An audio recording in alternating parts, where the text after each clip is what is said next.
Mandy Patinkin, the legendary actor and singer who originated the demanding and iconic role of George Seurat in the 1984 Broadway production of Sunday in the Park with George, has recently opened up with heartfelt and thoughtful advice for Jonathan Bailey, who is set to take on the same challenging part in an upcoming London revival of the celebrated musical. The show, with its groundbreaking music and lyrics by the incomparable Stephen Sondheim and book by James Lapine, remains one of the most revered works in modern musical theater history. It explores profound themes of art, creation, obsession, legacy, and human connection through the lens of the Pointillist painter Georges Seurat and his fictional great-grandson, also named George, who grapples with similar artistic struggles in a contemporary setting. Patinkin, now in his 70s and continuing to captivate audiences with his versatile performances across stage, screen, and television, including memorable roles that showcase his emotional depth and vocal prowess, spoke warmly and reflectively about the experience of embodying George Seurat. He described the role not merely as a job or a performance opportunity, but as one of the profound privileges of an actor's life. In his conversation, he emphasized the importance of truly immersing oneself in the material and savoring every moment of the journey. He urged Bailey to connect deeply with the character and the story, echoing one of the most poignant and recurring motifs in the musical itself, the plea "Connect, George. Connect." This line, delivered in the show's emotionally charged moments, serves as a North Star for the character's internal conflicts and artistic aspirations, reminding performers and audiences alike of the fundamental human need for meaningful bonds amid the isolation that often accompanies creative genius. Patinkin elaborated on why this advice feels so essential. He explained that what Lapine and Sondheim crafted together represents one of the greatest gifts he has ever received in his long and illustrious career. The word "connect" has become a guiding principle in his own existence, shaping how he approaches not just acting but life itself. He stressed that even on the most difficult days, those inevitable moments when exhaustion sets in, doubts creep up, or the technical demands of the score feel overwhelming, Bailey should strive to find joy and appreciation in every second spent with the material.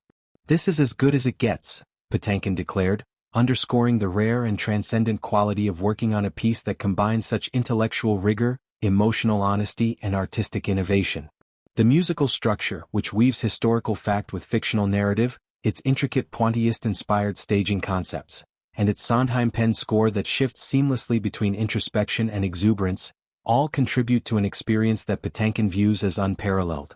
The revival marks an exciting new chapter for the show, particularly because Bailey will share the stage with his wicked co-star Ariana Grande, who is stepping into the dual roles of Dot and Marie. The pair announced the project enthusiastically to their fans through a joint social media post featuring a photograph of themselves at the Art Institute of Chicago, posed thoughtfully in front of Georges Seurat's masterpiece painting A Sunday Afternoon on the island of La Grande Jatte. This 1880s Pointillist work, with its meticulous dots of color that coalesce into a vibrant scene of Parisian leisure, forms the literal and metaphorical foundation of the entire musical. The image of Bailey and Grande seated before the canvas serves as a perfect visual metaphor for the revival, a new generation of performers paying homage to the source material while bringing fresh energy and contemporary relevance to its timeless questions about art, love, family, and the passage of time. Patinkin's advice carries extra weight given his personal history with the role. When he first originated George in 1984, the production was groundbreaking, earning critical acclaim, a Pulitzer Prize, and multiple Tony Awards. Patinkin's performance was widely praised for its vulnerability, intensity, and vocal precision, capturing the obsessive drive of Seurat as he painstakingly creates his monumental painting, as well as the frustrations of the modern George in Act Two. He reflected on how being fully immersed in the piece meant living it rather than merely observing it from the outside. The revival, set for the summer of 2027 in London, promises to reignite interest in this Sondheim masterpiece, especially with high-profile casting that bridges popular film and theater worlds. Bailey, known for his charismatic stage presence and ability to convey complex emotions, and Grande, whose vocal range and theatrical background make her a compelling choice, are poised to offer interpretations that honor the original while introducing new layers.